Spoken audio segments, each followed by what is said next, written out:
Good morning, guys. I'm not feeling well. Nakabili po ako sa palengke, ayan. Dilis.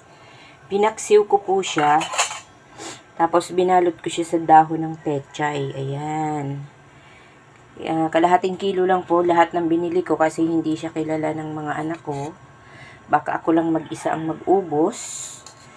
Kaya yan. Tapos yung kalahati po, andyan na, torta. For the torta, or ano ba, ukoy. For the ukoy ang kasunod na lulutuin ko. Kung hindi siya maubos ngayon, adi pwede pa hanggang bukas. Pero ito talaga, isisealed ko na siya para pwede siyang pambukas. Yan, sinasalin ko na. Naalala ko lang mag-video, guys. So, yun. Thank you so much for watching. Mamaya naman po, magbibideo pa po ako ng iba pa. Yan. Bumili din po ako ng puso ng saging. Nagki-crave lang po ako. Gusto ko lang siyang pakuluan. So, bali sasawsaw ko lang yan sa bagoong. Oo, meron pa po akong bagoong alamang. Pag yan po napakuluan ko, okay na. May konting sili. Ito, gagawin kong juice kasi I'm not feeling well. Ayan. Ang lagay-lagay po. Ayan. Budget ko po niyan is 130 pesos po lahat yan. Ayan, kasama na po yan. Wala na po akong ibang binili. Ito pala. Itong 5 pisong luya. Tapos, isang buong bawang. Tapos, isang buong sibuyas. 130 po lahat. Ayan, ganyan po yung budget ng isang nanay na dapat budget ko na po yan buong maghapon. Kaya dapat mapadami ko siya for the whole day. Hindi naman po mahilig sa isda yung mga anak ko ngayon.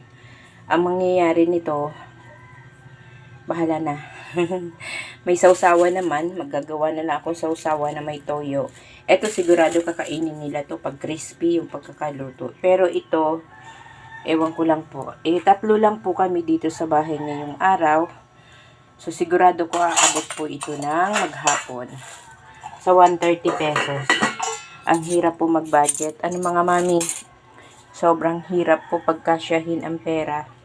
Ang bigas namin sa maghapon, 1 kilo. Pwede na. Minsan may natitira, minsan wala. Pag masarap yung kain nila, ubos yun. 1 kilo. Pero kadalasan, nagsasaing po ako pang maghapon na. Simula umaga, magsasaing ako. Diretso na po yun hapunan. Para ano po, hindi na po ako magsasaing. Tipid na rin po sa gas.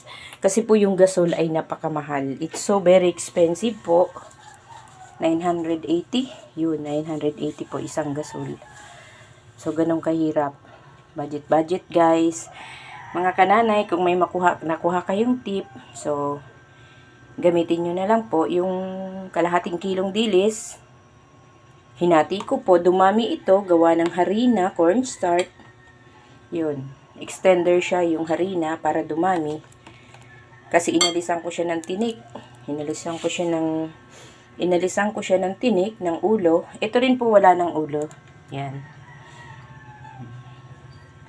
Yan guys, thank you for watching. Sana hindi kayo magsawa. Support nyo po ako. Pa-share naman po, palambing, pa-share lang, and pa-like naman. Thank you so much. Bye-bye.